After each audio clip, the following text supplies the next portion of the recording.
Everyone praises Red Dead 2 for its ultra-realism, but have you ever stopped to think just how realistic hunting an animal in the game really is? Let's take a look at the ultra-realistic hunting in Red Dead Redemption 2 and compare it to the brutal, messy reality of an actual hunt. Would standing still in front of a bear really save you in real life? Is that truly realistic? But what if I told you that the most realistic looking moments of hunting in the game are actually the fakest ones? I spent over 10 days researching the world of hunting to bring you this must-watch video for any Red Dead 2 fan. You're going to be surprised at what the game gets frighteningly right and what's nothing more than convenient fantasy for gameplay. In Red Dead, the forest serves as home to hundreds of species in the game, from the snowy peaks of Umbarino to the dense woods of West Elizabeth and the endless plains of New Hanover. Each landscape changes the rules of the hunt and brings the constant risk of hypothermia, and the forests hide the player, while the swamps make the hunt damp and difficult, and the open fields leave you vulnerable to heat and exposure. The snow muffles your footsteps and demands special clothing. In the first hours of Red Dead 2, you already come across the hunting mechanic, something that can be frustrating for some players, but it teaches the basics of getting food in extreme situations. We can sniff, follow tracks, and soon realize that the animals aren't just simple 3D models moving around. In the world around you, they think, hide from predators, and interact with the entire food chain. Wolves mourn their fallen companions.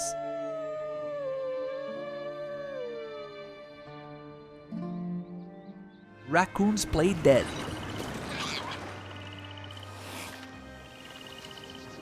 Beavers build dams and gnaw at trees. Even horses react naturally to the cold. Swarms of bees rest on tree branches. Putting an animal out of its misery can be extremely painful for some people. Meu Deus, eu sinto muito. Eu sinto muito.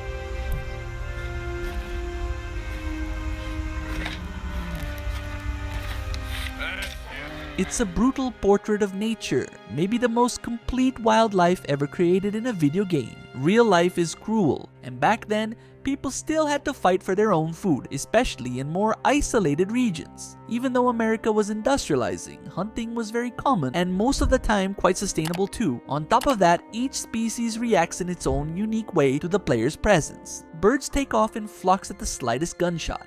Deer stop and stare before bolting away, and bears can rise up in a threatening stance before they attack. These behaviors create the feeling that the world isn't just reacting to scripts and preset programming, but actually working as a living ecosystem that we're a part of, where every animal fights for its own life and survival.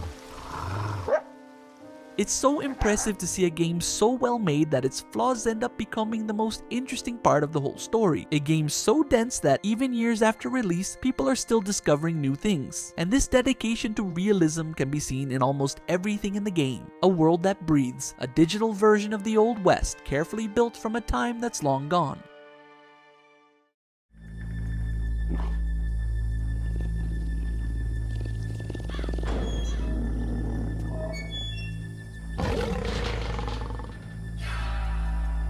Red Dead 2 has hunting mechanics that are introduced to the player pretty quickly. It's a practical and simple solution for something that in real life is far from being that easy.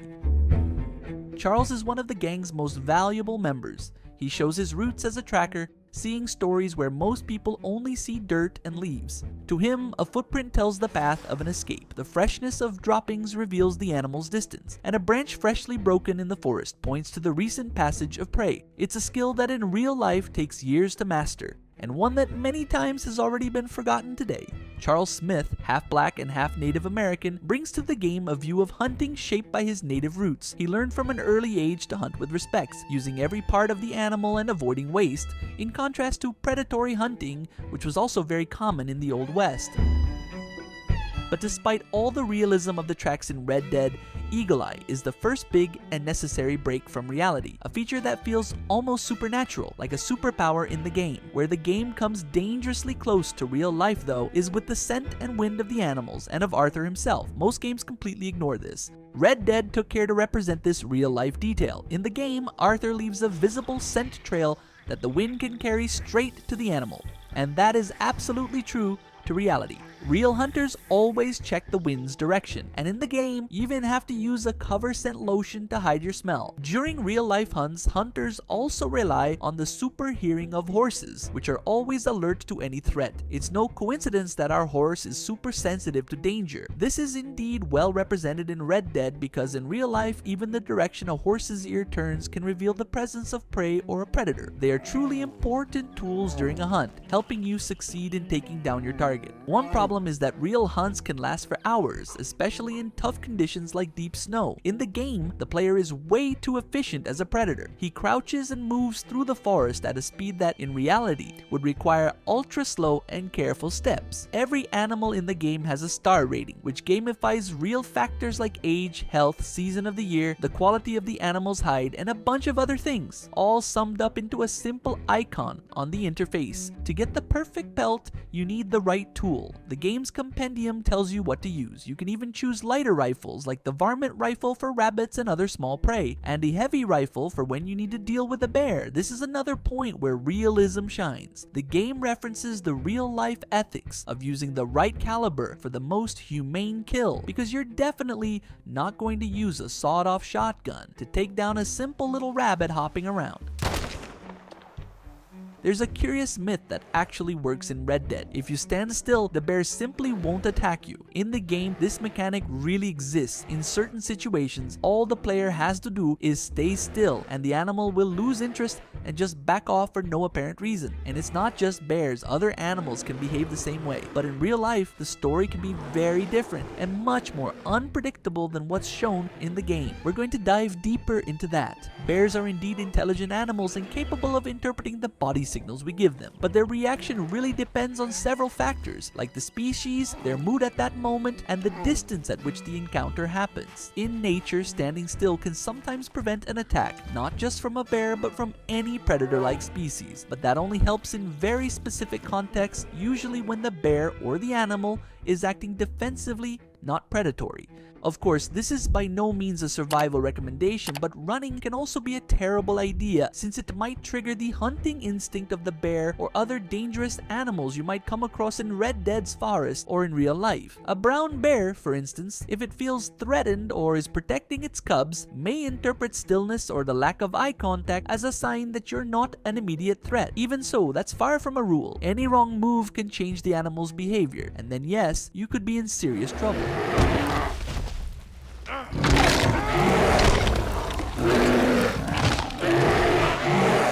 And this doesn't just happen with bears in Red Dead 2, alright? Sometimes it also happens with other animals that charge at the player. The truth is, real-life cases of people escaping unharmed just by standing still in front of a bear are extremely rare. Usually, this only happens when the encounter is accidental and the animal isn't motivated enough to attack. Most of the time, it simply walks away once it realizes you're not a threat or that there's no real advantage in approaching. Outside of areas with high bear density, like certain regions of Alaska or parks in Canada, the chances of an encounter like that are already very low. Bear safety experts stress that this tactic is only a last resort, not a reliable plan of action you should follow.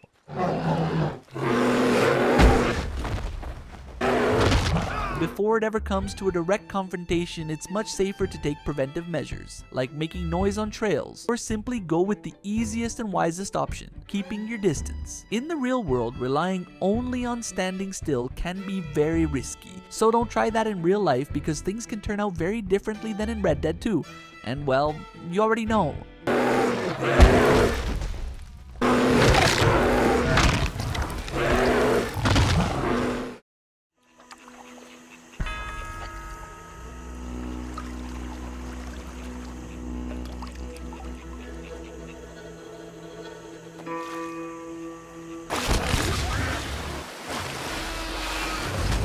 In Red Dead 2, the player can interact with the environment in many ways and with a variety of weapons, and well, when it comes to hunting, one of the most famous weapons is definitely the bow. The bows from that time weren't very accurate, they required a lot of skill, and most of the time weren't all that efficient. The idea of killing a bear with a bow is pretty far-fetched and not realistic at all.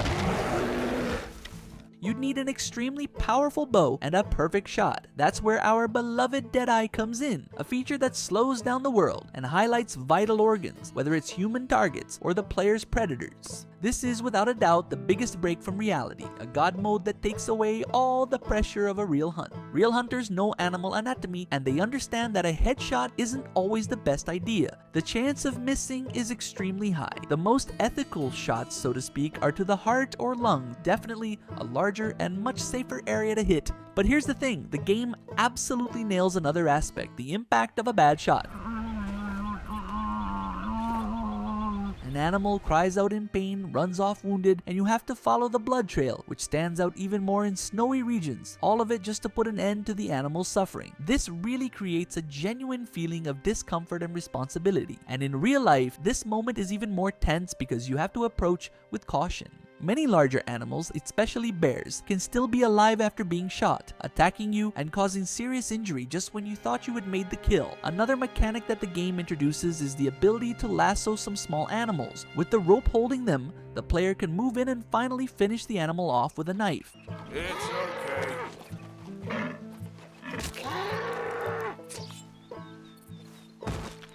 In the game, this tactic can be pretty useful to preserve the quality of the pelt if you're not sure which weapon is best for that animal. But according to hunting experts, it's something practically impossible to do in real life. In practice, even smaller animals can be incredibly strong and resilient. Holding them down this way would be extremely difficult. And while the game does try to soften this unreality by draining your stamina bar, the way it works in real life is very different. Experienced hunters warn that this approach is extremely dangerous. Getting that close to animals with horns, for example, could result in serious or even fatal injuries. In real life, these animals would never allow someone to get that close so easily. You'd most likely be thrown off and badly hurt. Another detail many people don't realize is that in real life, the goal of an experienced hunter isn't just to take down the animal, but to do it quickly and without making it struggle too much. There's a very good reason for that. In fact, when an animal is chased for several kilometers, its muscles go into extreme exertion and start producing lactic acid. This substance is a natural byproduct generated when our muscles and the animal's muscles work intensely. This acid builds up in the meat, drastically changing its flavor, leaving it bitter and many times making the meat practically inedible. That's why experienced hunters prefer an instant kill, preventing the animal from even having time to run, and ensuring the meat keeps its flavor and quality. It's a somewhat sad reality, but a necessary one if you wanted to have a decent meal back in the Old West. In Red Dead 2, even though the game doesn't go into that kind of chemical detail, the mechanic of clean shots and quick kills reflects this practice well. After all, it's pretty hard to watch an animal suffer, right? So you usually aim for the head to put an end to the prey's misery. But then, after a successful kill, the real work begins, and this is where Red Dead 2's realism runs straight into the need to still be a fun game. The skinning animation is famous for being graphic and detailed. Who hasn't shown that animation to a family member or someone close only to see them completely shocked by the realism? I used to show it to my wife all the time, and she could barely look at the TV. Arthur skins an entire animal in just 12 seconds. With small animals, he simply pulls, flips them inside out, and ends up with a piece ready to consume. It all happens so fast that it's almost funny for anyone who knows a bit about these butchering practices, so to speak. In real life, this could definitely take hours, even for someone very experienced. Skinning a giant bear in under a minute, well, that's far from reality. In truth, it would be an exhausting task and almost impossible on a snowy mountain to hunt a bear, skin it, and still carry it home. Hunting in the snow is one of the most physically demanding activities there is. The risk of hypothermia is enormous, and it's simply impossible not to mention the animals in a hunting video.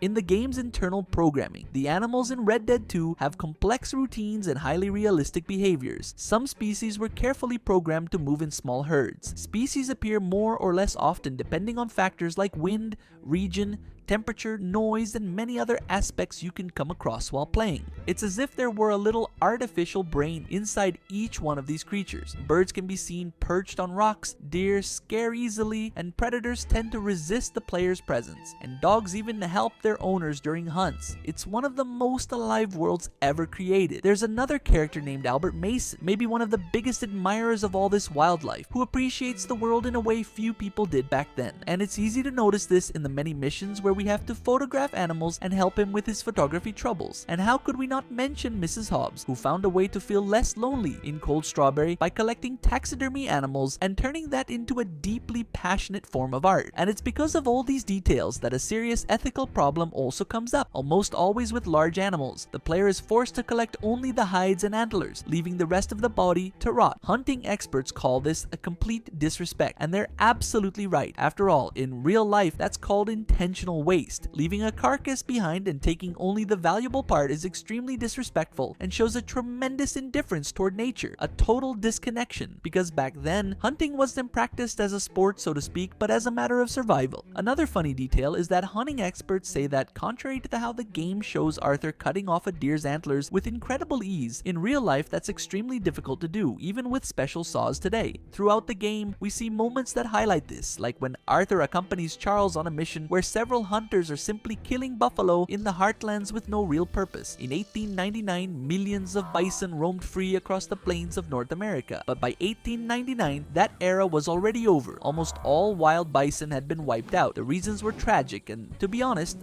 quite complex. Hunters killed bison for their hides, which were used in factories and exported to other countries. The United States government even encouraged this massacre as a way to weaken native tribes, perfectly portrayed in Red Dead 2, who depended on bison to survive. With new railroads, more powerful weapons, and high demand, hunters were able to kill hundreds of bison in a single day, often leaving the meat to rot in the fields. In addition, the game faithfully shows that hides with minimal damage were indeed far more valuable. Any craftsman at the time needed good, undamaged hides to make whatever it was, rugs, coats, or other decorative ornaments.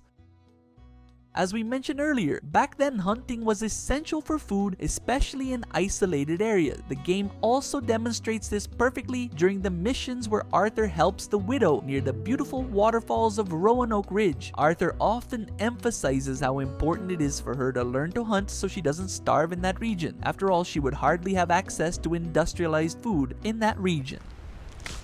Oh my!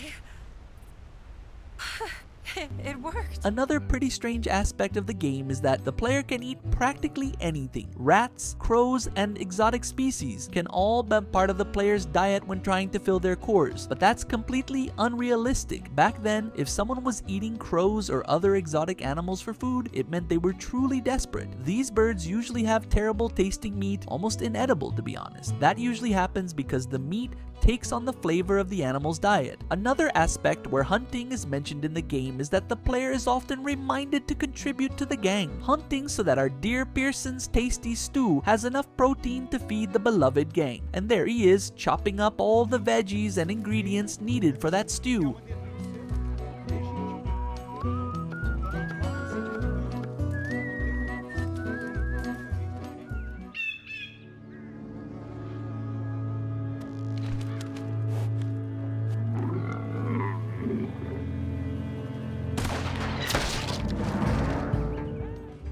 Another aspect heavily criticized by hunting experts in Red Dead Redemption 2 is how easily our character carries animal carcasses. It shouldn't be hard to convince you that it would be extremely unlikely for someone to carry a deer weighing anywhere from 220 to 265 pounds on their back without any problem. Carrying that kind of carcass on your back is completely unrealistic and makes no sense from a real-world perspective, and the game does at least limit you with larger animals. For example, you can't carry a bear on your back, much less a bison, which could weigh up to a ton. But even with smaller animals, it would be extremely unlikely that you'd be able to haul one on your shoulders. Arthur would definitely end up with permanent back pain. And I also need to make a quick mention of the big Naturalist DLC that was released for Red Dead Online, which was basically all about hunting and animals. It was an awesome DLC, and it's a shame that Rockstar abandoned Red Dead Online along with that entire ecosystem, all the legendary animals, and everything they spent years building.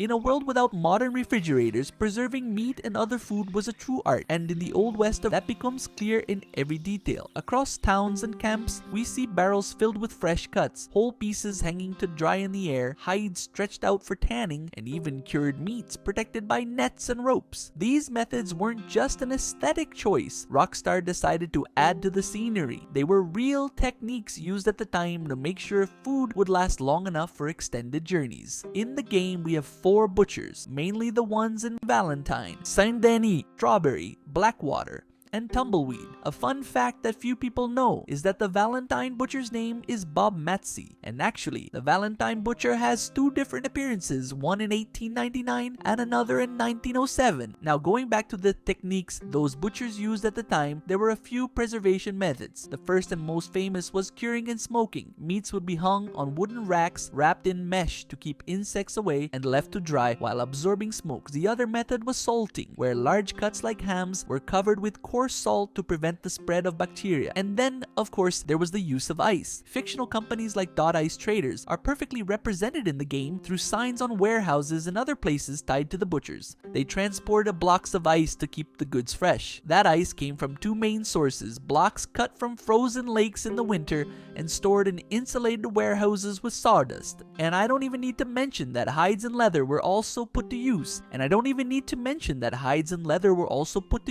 The hides were tanned and sold, used for clothing, shelters, and luxury goods. The economy of small towns depended on supplies coming from hunters, farmers, and traveling merchants. And markets and fairs, the player can see improvised stalls with signs for buying and selling meat, showing that game meat was traded there. Transport was also done by wagons, and many times the meat arrived already processed into cuts ready for sale or whole to be worked on at the spot. In the game mechanics of Red Dead 2, the player can hunt and sell fresh meat to merchants or specialized butchers, like the trapper for example, who can then craft clothing for the player.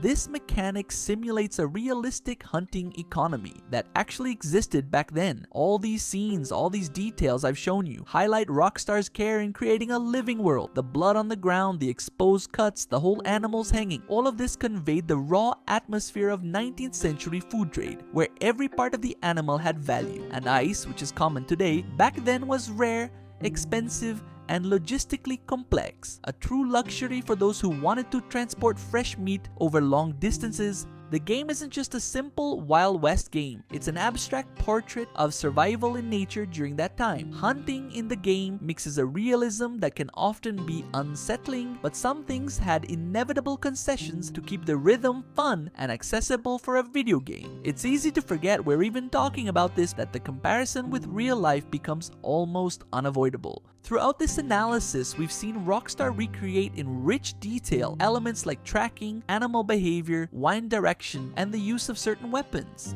But they also had to invent unrealistic shortcuts like Eagle Eye, Deadeye, and the instant skinning we see so often in the game. The result is very clear. It's the balance Rockstar knows how to strike so well. Just enough realism to make us feel like we're in the Old West, living as Arthur Morgan, who cares about the gang and inhabits a world that exists even when we're not looking, but also with enough freedom so our experience doesn't turn into hours of waiting and frustration, like a real hunt would. Maybe that's exactly what makes this mechanic so fascinating. It's not an exact copy of reality, but an artistic interpretation that shows us the customs of a time long gone. And in the end, even with the creative liberties Red Dead 2 takes, it reminds us of something essential in the Old West, real or virtual. Every shot, every action, every animal hunted carried a story. Now I'll ask you, have you ever wondered if the lawmen in the game are as realistic as the hunting? Do they organize themselves, and how accurate are the uniforms they wear? I covered all of that in the video showing up here on your left. And if you've ever asked yourself how the electrical system works in Red Dead 2,